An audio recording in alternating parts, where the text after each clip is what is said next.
mengajak jemaat untuk mengatakan ini dengan iman. Bagi apapun kondisi yang sedang engkau hadapi, mungkin kemustahilan di dalam keuangan, kemustahilan di dalam kesehatan, dalam kondisi relasimu satu sama lain. Percayalah bahwa Tuhan sanggup untuk memulihkan, sanggup untuk menyembuhkan, sanggup mengangkat kita dari lumpur maut, duduk dan berdiri di atas batu-batu karangnya. Bagi Tuhan tak ada yang mustahil. Bagi Tuhan tak ada yang tak mungkin. Mujizatnya disediakan bagimu. Ku diangkat dan dipulihkannya.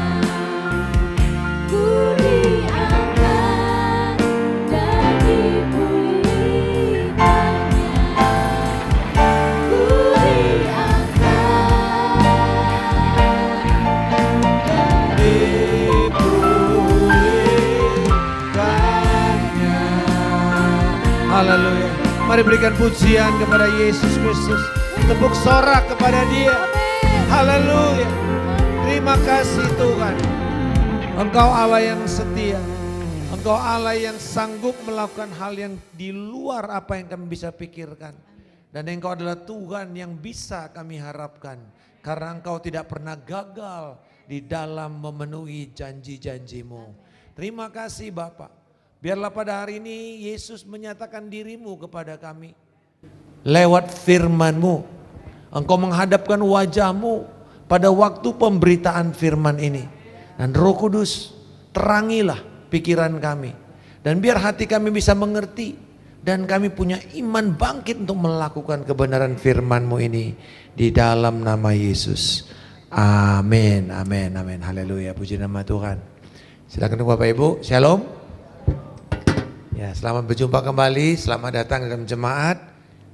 Hari ini kita akan mulai sebuah seri yang baru, yaitu tentang pengharapan. Sama-sama katakan pengharapan. Ya, hari-hari terakhir ini orang berharap untuk sebuah perubahan. Apa karena perubahan kepemerintahan atau perubahan situasi yang ada, sehingga orang berharap untuk sesuatu yang lebih baik. Kita akan melihat pengharapan itu dari sudut pandang firman Tuhan. Apa yang harusnya kita lakukan? Dan judul pemberitaan firman ini adalah The Hope That Overcomes the World. Pengharapan yang mengalahkan dunia itu. Dan teks kita dari Yohanes pasal yang ke-16 ayat 25 sampai dengan 33, yaitu pada waktu Yesus berbicara kepada murid-muridnya pada perjamuan terakhir. Nah, ini adalah makan malam Yesus sebelum dia pergi ke kayu salib.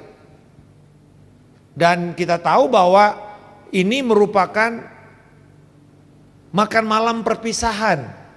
Nah, coba rasanya gimana ya kalau kita tuh makan malam perpisahan, kita tahu bahwa orang ini akan mati gitu loh. Kalau yang orang-orang yang dieksekusi mati itu biasanya dia ada permintaan terakhir enggak? Nah, biasanya ada yang minta makanan paling enak gitu. Apa yang dia nggak pernah dapatkan, mungkin steak yang paling enak. Wah, dia order steak itu. Tapi itu kan adalah makanan terakhir. Setelah itu dia mati. Dan murid-murid juga kalau kita melihat suasana kebatinan, kalau saya bilang ya, suasana emosi murid-murid, mungkin juga sambil makan nggak enak gitu ya. Aduh, mau mati gitu. Kalau orang Tapanuli itu selalu ada yang namanya disuapin orang tua kalau mau meninggal. Nah, namanya sulang-sulang gitu ya. Ini kayak seperti makanan perpisahan. Bahwa anak-anaknya datang, anak mantunya, cucunya datang untuk nyuapin kakeknya ini. Dan berharap bahwa inilah sebagai upaya penghormatan terakhir. Mungkin rasanya enggak enak, itu kita makan pun rasanya walaupun makanannya enak juga gak bisa dinikmatin ya. Yang paling penting kita dengar apa? Pesan-pesan terakhir. Saya mau saudara melihat betapa pentingnya Yohanes 16 ini. Ada banyak janji-janji yang dia sampaikan. Nah, saya mau mulai dulu dengan situasi kita sekarang ini, dunia abad ke-21. Di tengah dunia yang sangat materialistis. Sekarang rasanya apa aja ada. Kita mau makan apa aja, mau mendapatkan entertainment, hiburan yang paling mewah, yang paling mungkin mengocok adrenalin, semuanya ada. Dan juga ada kebebasan-kebebasan semu. Contohnya orang bebas, seks bebas, narkoba, atau apa saja kebebasan di dalam hidup ini. Justru manusia itu bukan semakin nikmat hidupnya. Justru mereka makin dicengkram oleh rasa takut, rasa cemas, rasa ragu, bingung, banyak pertanyaan. Kenapa jadi kayak gini? Kenapa jadi kayak gitu? Harusnya dengan banyak harta dia makin seneng. Tapi kenapa kok makin takut? Kenapa penipuan makin lama makin canggih? Kenapa banyak orang yang dulunya nggak tahu ini adalah hal yang berbahaya sekarang jadi sangat berbahaya? Dulu kita kasih nomor telepon, kita kasih nomor KTP, nggak ada masalah. Sekarang, wah itu bisa bahaya. Sosial media kita aja bisa dihack. Lalu kemudian dengan deep fake voice, suara AI, itu bukan suara kita lagi kan? Muka boleh muka kita. Tetapi suara kita itu ditiru oleh artificial intelligence. Artinya orang makin lama kok makin dicengkram rasa cemas. Gak boleh ini, gak boleh itu, jangan begini, jangan begitu. Kayaknya makin banyak petuah gitu loh. Kenapa? Karena itulah akibat dari orang mengandalkan materi. Nah, sebagai akibatnya apa saudara-saudara? Manusia gagal menemukan kepuasan, satisfaction, kedamaian dan sukacita yang kekal. Ibarat orang katakan narkoba itu seperti kita mengisi ember bocor. Bukan kita makin puas, kita makin haus. Alkohol tidak membuat saudara makin lama makin nikmat. Judi yang pertamanya mungkin cuma sekedar sebuah entertainment, lama-lama menjadi berhala dan ikatan yang membuat banyak orang hancur hidupnya sekarang. Pernikahan hancur, anak bunuh diri, orang yang terikat judol itu akhirnya bunuh diri. Lari dari persoalan, lari dari kenyataan. Kenapa? Harusnya sesuatu yang kelihatannya entertaining, menghibur, sekarang menjadi sesuatu yang menghancur. Dari semua keadaan ini, apa sih sebenarnya kebutuhan dasar manusia? Ada 3. Pertama, manusia perlu dicintai. Katakan sama-sama cinta. Cinta. Orang senang dicintai. Orang senang untuk mendapatkan cinta yang tidak bersyarat. Generous love. Kasih yang begitu melimpah. Yang tidak hitung-hitungan. Kasih yang menerima kondisi apapun dari hidup mereka ketika mereka gagal. Saya percaya bahwa di tempat ini kita punya moto love and acceptance. Kasih dan penerimaan. Seberapa dalam pun saudara gagal, jatuh, kasih itu akan menampung kita dan merangkul kita. Membawa kita kembali kepada apa yang Tuhan inginkan. Ada amin saudara. Orang memerlukan kasih. Tetapi juga orang memerlukan kepercayaan. Ini menjadi salah satu barang mahal sekarang ini. Sulit mempercayai seseorang. Apalagi dipercaya. Tidak mudah. Orang ingin dipercaya. Orang ingin untuk mendapatkan kepercayaan. Ketika dia jatuh, akan sulit untuk dia membeli kembali kepercayaan atau earn the trust. Tidak mudah. Pernikahan yang dirusak oleh perselingkuhan, perzinahan, sulit untuk satu sama lain itu walaupun sudah mengampuni, untuk memulihkan kepercayaan itu tidak mudah. Karena itulah memang kebutuhan manusia. Mereka ingin dipercaya. Mereka ingin untuk bisa mempercayai. Yang ketiga, bukan cuma orang ingin dicintai, orang ingin dipercaya. Orang butuh harapan. Kita boleh tidak makan 1 minggu, masih hidup loh. Kalau saudara puasa 1 minggu, sudah tidak makan, ini bisa. Manusia tidak bisa tanpa air 72 jam. nanti kita akan dehidrasi. Manusia bisa tahan tidak bernafas, ya tergantung latihannya. 10 menit, 5 menit, 2 menit. Tergantung saudara berlatih, tidak bisa bernafas atau tahan nafas. Di bawah air kah mungkin, saudara tergantung. Tapi bisa. Tetapi Bapak Ibu, manusia tidak bisa hidup tanpa harapan 1 detik. Pasti dia mati. Pasti dia bunuh diri.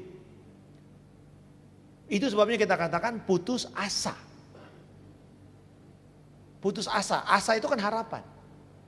Orang kalau sudah putus asa, dia akan bunuh diri. Tetapi kita bersyukur, Rasul Paulus di dalam 2 Korintus pasal yang keempat dia bilang begini, kami seringkali kehabisan akal tapi kami tidak pernah putus asa. Karena kalau sudah putus asa, jalan keluarnya cuma 1, bunuh diri. Dan itulah kasus-kasus yang sekarang sudah kita hadapi. Nggak ada yang kebal dengan bunuh diri. Mau anak pendeta pun bisa bunuh diri. Pendeta pun bisa bunuh diri. Apalagi kalau cuma pengusaha, anak mahasiswa. Banyak sekali orang-orang sekarang bunuh diri. Karena berpikir bahwa itu jalan cepat untuk dia hilang dari beban-beban dunia ini. Kenapa? Karena dia sudah putus harapan, sudah tidak tahu lagi mau kemana. Pada hari ini kita mau melihat ya kebenaran firman Tuhan tentang bagaimana kita hidup di dalam menjawab kebutuhan ini. Bahwa manusia memerlukan iman, pengharapan, dan kasih. Sama-sama katakan iman, pengharapan, dan kasih. Ya, di dalam 1 Korintus pasal yang ke-13 ayat 13a dikatakan bahwa inilah yang akan ada, iman, pengharapan, dan kasih. Dan yang bertahan lama dan kekal adalah kasih. Tetapi 3 hal ini penting. Karena sebenarnya inilah kebutuhan dasar manusia. Ingin dicintai, ingin dipercaya, ingin untuk mendapatkan pengharapan. Saya mau mulai dulu dari ayat terakhir dari Yohanes 16. Ayat 33. Boleh kita baca bersama-sama. 1, 2, 3. Semuanya itu kukatakan kepadamu, supaya kamu beroleh damai sejahtera dalam aku. Dalam dunia kamu menderita penganiayaan, tetapi kuatkanlah hatimu, aku telah mengalahkan dunia. Apa itu dunia? Di dunia di sini bukan bicara mengenai geografis ya. Yesus berbicara dunia itu adalah sistem kejahatan. Sistem yang dikuasai oleh si iblis. Di 1 Yohanes pasal yang ke-5 dikatakan bahwa seluruh dunia ini berada di bawah kuasa si jahat. Kata dunia atau kosmos itu adalah nilai. Jadi Yesus mau mengatakan begini, semuanya itu kukatakan kepadamu supaya kamu beroleh damai sejahtera dalam aku. Dalam sistem yang jahat, di mana setan adalah penguasanya, kamu akan diremukkan. Jadi kata di situ yang dipakai tentang menderita aniaya, saya perluas. Ini artinya kamu akan diremukkan, kamu akan ditekan, kamu akan dipojokkan. Ini kenyataan. Kita tinggal di dunia ini bukan jadi enak. Kalau kita melihat dunia ini sahabat kita, bahaya loh. Berarti kita musuh Allah. Kita mesti lihat bahwa kita ini sedang berjalan seperti di ladang ranjau. Kita lengah, mati kita. Kita lengah, hilang anak-anak kita. Kita lengah, pernikahan kita bisa hancur. Kita lengah, reputasi kita rusak. Sistem yang jahat di mana kamu akan dipojokkan. Kita bisa kerja baik-baik, orang yang merancang kejahatan sehingga kita bisa dipersalahkan.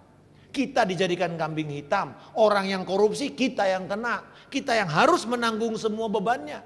Kamu dipojokkan, kamu diremukkan, kamu ditekan.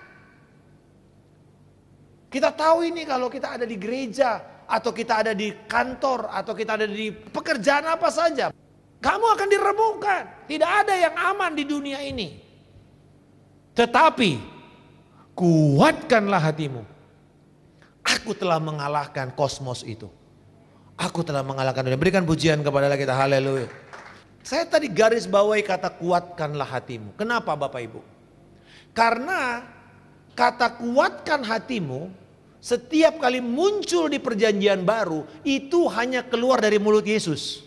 Dan selalu bernada perintah. Take courage. Berani kamu, berani. Gitu kata Yesus. Ini sebuah perintah. Bukan dia bilang, ya kalau bisa beranilah kamu. Enggak. Bukan. Ini bukan saran. Dia kasih tahu, kamu ini akan dihadapin begini, kamu akan dipojokin, kamu akan dihancurkan, kamu akan diremukkan oleh si jahat. Bapak Ibu dengar baik, setan bukan gambar komik lucu. Walaupun sekarang ini animasi berusaha membuat gambar-gambar monster menjadi sangat ramah anak. Tetapi ingat, niat si setan selalu adalah mencuri, membunuh, dan membinasakan. Itu niatnya dia. Semua game-game yang ada berusaha membuat monster itu menjadi ramah anak. Gak mengerikan, gak mengancam. Bisa dijadikan sahabat, teman, binatang piaraan. Tetapi sebenarnya bayangkan itu adalah saudara memelihara anak naga, kecil-kecil masih lucu. Lalu udah gede, dia mulai makan, bukan lagi cuman ikan kecil, ayam. Gede dikit, dia makan sapi. Gede dikit, dia makan saudara. That's the devil. Itulah setan. Dia tidak pernah menjadi sahabat kita. Tetapi saudara-saudara, kalau Yesus berkata, aku telah mengalahkan mereka, aku telah mengalahkan dia, maka dengan kata lain, Yesus mau mengatakan begini, akulah pemegang kendali. Kuatkanlah hatimu, apa maksudnya? Berarti ini saudara, Yesus yang memegang kendali keadaan, mau mengatakan, tetap bersemangat. Beranilah kamu, karena engkau telah dikasihi Tuhan. Engkau ada dalam pemeliharaanku yang kekal. Dan Allah memberikan janji hari depan yang penuh harapan. Berikan pujian kepada kita, haleluya. Wah, ini kabar baik luar biasa ini. Inilah isi daripada Yohanes 16 ayat 25 sampai 33. Jadi saya simpulkan dulu, saya kasih kesimpulan dulu buat Bapak Ibu. Baru nanti kita bahas. Jadi apa yang kita perlukan hari ini? Hari-hari ini kita memerlukan untuk kita dikasihi Allah. Sama-sama katakan, aku ingin dikasihi Allah. Kita perlu mempercayakan diri kita kepada pemeliharaan yang kekal. Katakan, aku ingin mempercayakan diriku kepada pemeliharaan Tuhan. Yang ketiga, aku ingin memegang janjinya untuk masa depan yang penuh kemuliaan. Itulah kebutuhan kita. Hari ini kita memerlukan 3 hal ini. Aku dikasihi Tuhan. Aku dipercaya dan mempercayakan hidupku kepada pemeliharaan Tuhan. Aku memegang janjinya yang penuh kemuliaan. Kita mulai dari yang pertama. Ayatnya yang ke-27. Sebab Bapa sendiri mengasihi kamu. Karena kamu telah mengasihi aku dan percaya bahwa aku datang dari Allah. Saudara-saudara, di dalam bahasa aslinya kata mengasihi itu tidak dipakai kata agape. Kita tahu kata agape biasa dipakai untuk kata cinta yang penuh dengan pengorbanan. Itu ya kata agape. Kata cinta yang penuh pengorbanan, a sacrificial love. Biasanya kata ini nilainya sering dipakai untuk Allah yang mengasihi manusia. Betul? Tapi di ayat ini beda. Dia pakai kata phile atau phileo. Saudara mungkin pernah dengar kata Philadelphia. Itu kota di Amerika, Philadelphia. Atau di salah satu kota di gereja pertama di Asia Kecil, yaitu di Turki. Gereja Philadelphia. Berasal dari kata majemuk, filio dan delphos. Artinya kasih persaudaraan. Ketika dia katakan sebab Bapa sendiri phileo kamu. Wah, ini luar biasa. Berarti begini, Bapa melihat kita sebagai temannya. Bapa melihat kita sebagai kawanannya. Bapa melihat kita betul sebagai anaknya. Itu sebabnya orang Kristen mengerti kenapa Allah itu dipanggil Bapa. Karena dia menyadari bahwa kita ini adalah anak-anaknya yang diangkat. Dan dia memutuskan untuk mencintai kita seperti seorang ayah mencintai anaknya. Bapak Ibu, itu sebabnya penting sekali kita pulih kasih kita kepada Bapa Sorgawi. Gambar Bapa itu yang dihancurkan sama setan. Anak jadi berontak sama orang tuanya. Anak gak percaya perkataan papanya. Kenapa? Karena the moment anak itu rusak gambar bapaknya, rusak gambar Allah dalam hidupnya. Karena Yesus berkata, kamu hanya bisa mengasihi yang tidak kelihatan sebagaimana kamu mengasihi yang kelihatan. Nah, kalau kamu udah rusak gambarmu tentang yang ada aja, maka rusak juga lah gambarmu nanti. Itu sebabnya bila saudara ayah, berjuanglah untuk saudara betul-betul bisa dipercaya oleh anak-anakmu. Ada amin, bapak-bapak. Tidak mudah.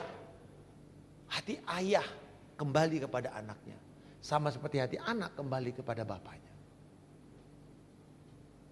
Dan yang paling gampang adalah ayah, habiskanlah waktumu dengan anakmu. Karena ada waktunya kau tidak bisa lagi menghabiskan waktumu. Saya ngalamin. Mau kepengen meluk aja susah. Paling XOXO. Di WA. Ya kan hug and kiss. Tapi kan XOXO doang. Gak bisa begini. Dulu kita kelon-kelonin gitu. Ya, yang gede-gede anak-anak ya. Ya, Winet ya. Kalau dipeluk sama papa, jangan papa ini gimana sih? Ya gitu ya, kadang-kadang gitu kan anak-anak ya. Gimana sih papa nih? Peluk. Kan ada waktunya nanti kamu gak bisa lagi dapat itu.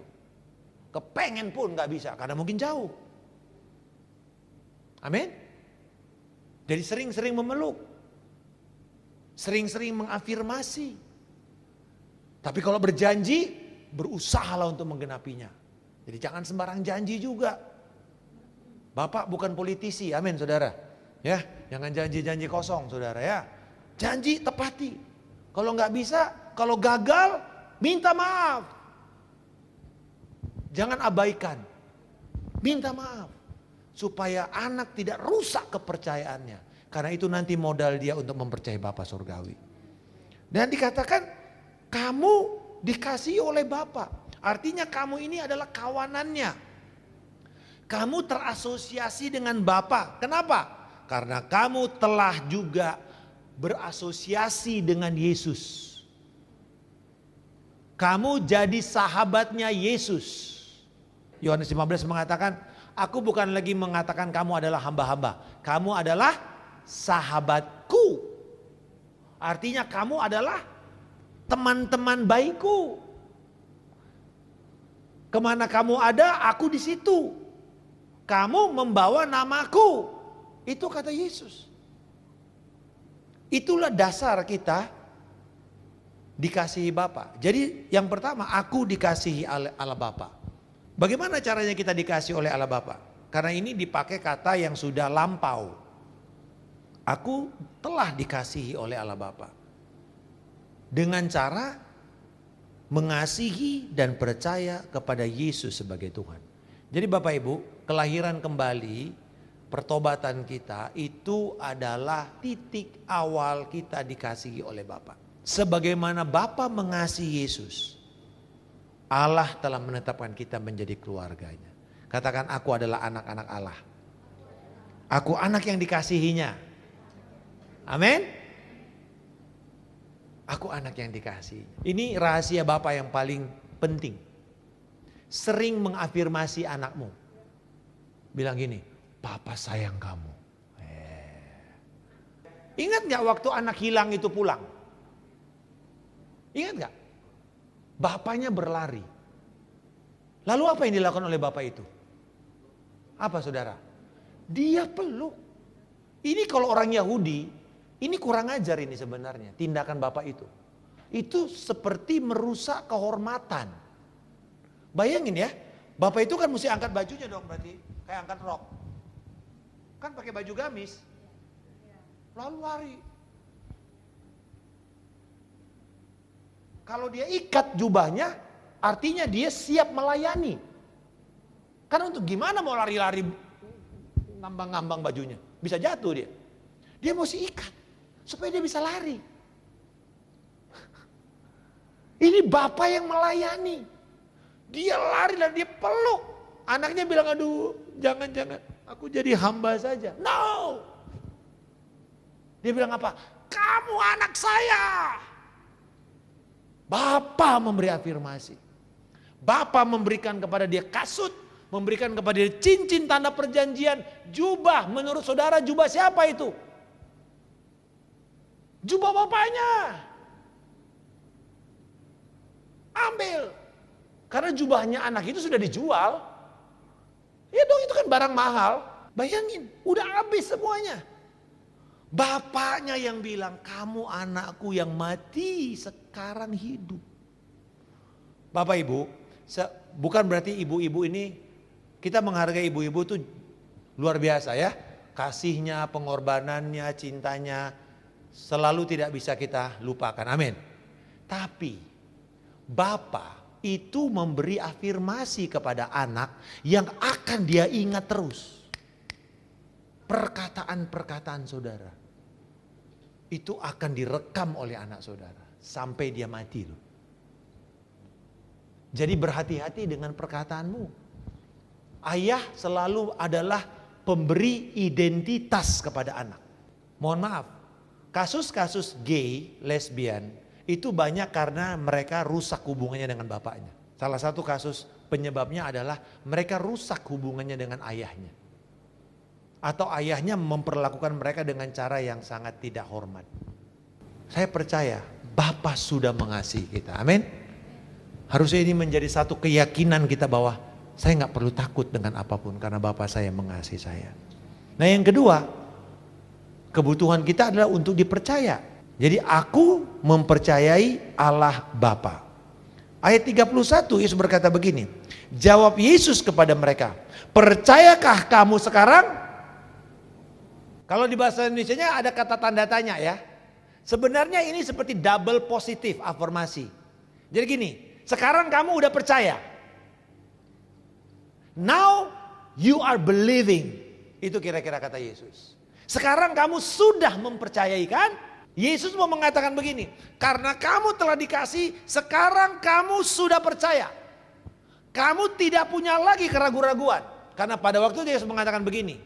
Yesus tidak lagi berbicara dengan bahasa kiasan. Yesus berbicara terus terang. Yesus gak ada lagi yang dia sembunyikan. Dia mengatakan, kamu ini dikasihi oleh Bapakku. Dan sekarang kamu percaya. Ya Tuhan, kami percaya. Tetapi, apa yang terjadi dengan murid-murid setelah ngomong begitu? Yudas mengkhianati Yesus. Murid-murid lari semuanya dari Yesus. Mereka lupa sama Yesus. Yesus perlu mengafirmasi dulu. Kamu sudah punya iman sekarang ya. Kamu sudah punya iman ya. Sekarang kamu betul-betul percaya ya. Amin ya. Sudah dimateraikan ya. Ya. Murid-murid gitu kira-kira. Lalu besoknya habis langsung. Ini biasa. Murid-murid selalu kayak gitu. Satu kali mereka begitu luar biasa percaya Yesus karena melihat mujizat. Kena ombak, hilang, merosot. Merosot langsung imannya. Seringkali Yesus mengatakan apa? Di mana kamu hai orang-orang yang kurang percaya? Oh you a little faith. Imanmu kecil. Maksudnya apa? Berarti ada iman besar dong Pak? Bukan. Artinya begini, kamu dulunya segini imannya. Terus ngelihat persoalan, lu merosot. Pernah ngalamin dalam hidup? Oh sering ya. habis pelayanan, habis khotbah, habis konser, habis konferensi, habis retreat. Wah! Habis itu ngadapin masalah. Wah! Merosot imannya. Merosot. Pertanyaannya, apakah dengan imanmu merosot lalu Tuhan menolak kamu? Nah, seringkali hati-hati. Seringkali yang kita dengar pengajaran palsu, kalau kondisi begini, kamu langsung didiskualifikasi kan? Mohon maaf, banyak pelayanan justru memperlakukan seperti itu. Ketika kamu sedang lemah, ketika kamu sedang merosot, sudah sorry ya, lu kayaknya nggak memenuhi syarat lagi kamu nih pelayanan. Coret dari daftar pelayanan. Semua kita pernah mengalami kelemahan iman. Itu sebabnya ini yang saya mau sampaikan kepada saudara. Walaupun murid-murid seringkali memperlihatkan lemahnya iman mereka ketika menghadapi ujian dan cobaan. Tetapi karena tetap mempercayai Allah dan perkataan Yesus Kristus, Bapa memelihara mereka. Allah Bapa lalu memakai mereka kembali dengan luar biasa ketika iman mereka dikuatkan. Haleluya. Luar biasa saudara di sini. Lihat, ketika Petrus drop imannya, dia menyangkal. Tetapi kemudian ketika Yesus memulihkan dia, Petrus menjadi luar biasa. Orang-orang yang dulunya lari ketakutan, ketika mereka dipulihkan, mereka luar biasa. Jangan pernah anggap remeh orang-orang yang sekarang sedang jatuh. Berdoa supaya Tuhan memulihkan mereka. Dan Tuhan akan pakai mereka luar biasa. Amin. Karena apa? Ini daya rusaknya besar ini kepada kerajaan setan nantinya. Besar sekali daya rusaknya. Karena mereka akan punya sebuah keyakinan penuh untuk dia berbicara Injil dan mereka dibebaskan. Jangan pernah menyerah. Amin. Nah, yang terakhir, yang ketiga, aku berharap kepada Allah. Ayat 33 tadi, semuanya itu kukatakan kepadamu supaya kamu beroleh damai sejahtera dalam aku. Dalam dunia kamu menderita penganiayaan, tetapi kuatkanlah hatimu. Aku telah mengalahkan dunia. Inilah satu statement yang sangat penuh pengharapan Bapak Ibu.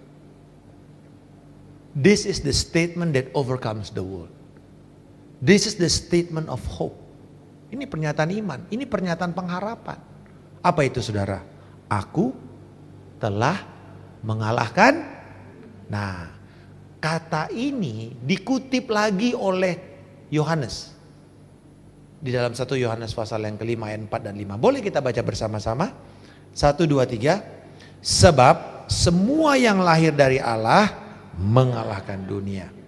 Dan inilah kemenangan yang mengalahkan dunia, iman kita. Siapakah yang mengalahkan dunia? Selain dia yang percaya bahwa Yesuslah kata kemenangan. Dipakai kata Nikeo. Nikeo itu adalah dewi yang dianggap sebagai dewi kemenangan oleh orang Yunani. Lalu kata ini sering dipakai sebagai tanda atau merek atau berasosiasi dengan kemenangan. Salah satunya adalah Nike. Rasul Yohanes memakai kata itu yang membuat orang-orang di dalam budaya pada waktu itu langsung tahu bahwa orang yang lahir dari Allah, yang lahir baru, yang sudah menjadi murid Yesus, yang dikasihi Bapa, mereka ini adalah orang-orang yang menang. Katakan aku orang-orang yang menang.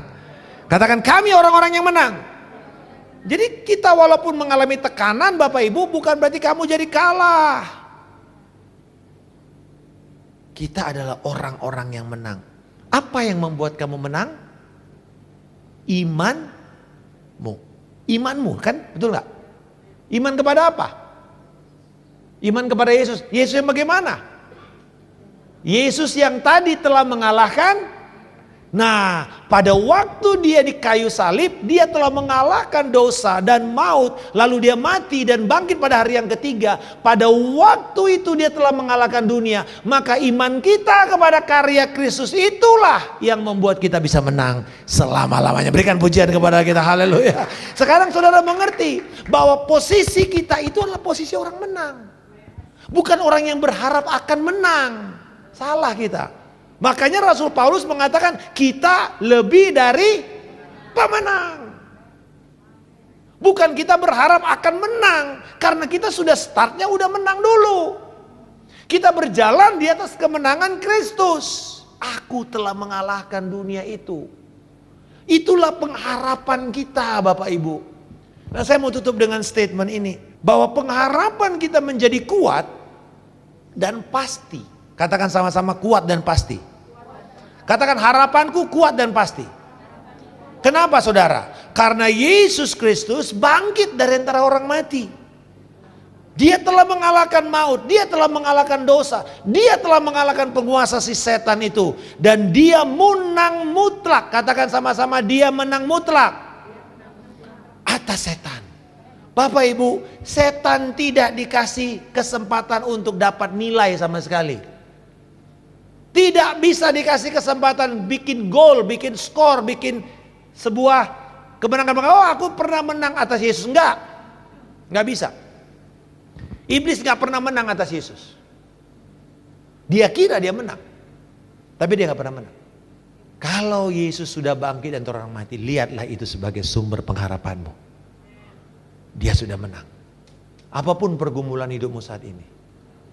Keuangan, kesehatan, pernikahan, kegagalan di dalam perjalanan imanmu. Ayo hari ini ada kesempatan baru. Kita bisa menang. Amin. Boleh kita bangkit berdiri.